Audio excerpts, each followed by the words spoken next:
इयत्ता 6वी विषय गणित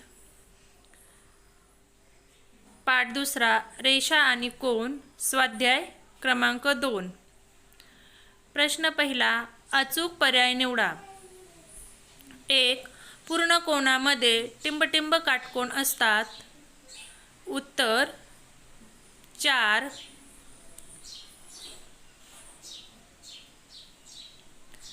2 सरळ कोनाचे 3 समान भाग केले तर मिळणारा प्रत्येक कोन टिंबटिंब असेल। उत्तर लघुकोन।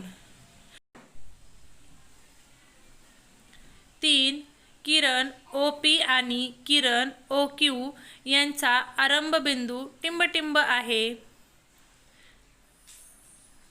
उत्तर O।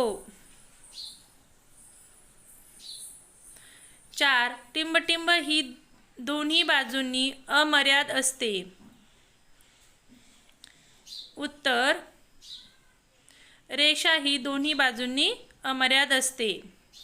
जोड्या जुळवा गट A गट B 90 अंश विशाल कोन, 180 अंशाचा सरळ कोन, 360 अंशाचा पूर्ण कोन, 215 अंशाचा प्रविशाल कोन व 90 अंशाचा काटकोन असतो। 3 पुढील आकृती पाहून उत्तरे लिहा। आकृती दिलेली आहे आणि आपल्याला उत्तर लिहायचे आहेत। आकृतीत दिसणाऱ्या सर्व किरणांची नावे लिहा। उत्तर किरण AD व किरण EB अशा प्रकारे आणखी किरण लिहा। E हा बिंदू कोणत्या रेषांवर आहे? रेषा PQ, रेषा CF। 3 आकृतीत दिसणाऱ्या रेषाखंडांची नावे लिहा। उत्तर रेख DE, रेख CE। 4 E हा आरंभबिंदू असणाऱ्या किरणांची नावे लिहा। किरण EB, किरण EQ, किरण EF, किरण EP।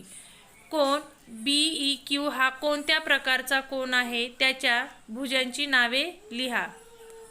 उत्तर कोन BEQ हा विशाल कोन आहे। त्याच्या भुजा EB व EQ आहेत। 4 सोबतच्या आकृतीमधील कोनांची नावे लिहून त्यांचे प्रकार लिहा। उत्तर POQ विशाल कोन, QOR लघुकोन, SOR विशाल कोन, SOP विशाल कोन, SOQ विशाल कोन, ROP विशाल कोन, POS प्रविशाल कोन।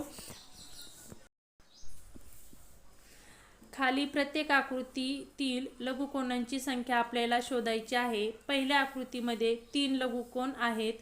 त्याचप्रमाणे प्रत्येक आकृतीमध्ये 3-3च्या पटीत लघुकोन वाढत जात असून चौथ्या आकृतीमध्ये एकूण 12 लघुकोन येत आहेत।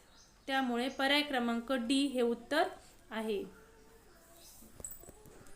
6 लघुकोन, काटकोन आणि विशाल कोन असलेले एक मुक्त चित्र काढा व त्यात रंग भरा।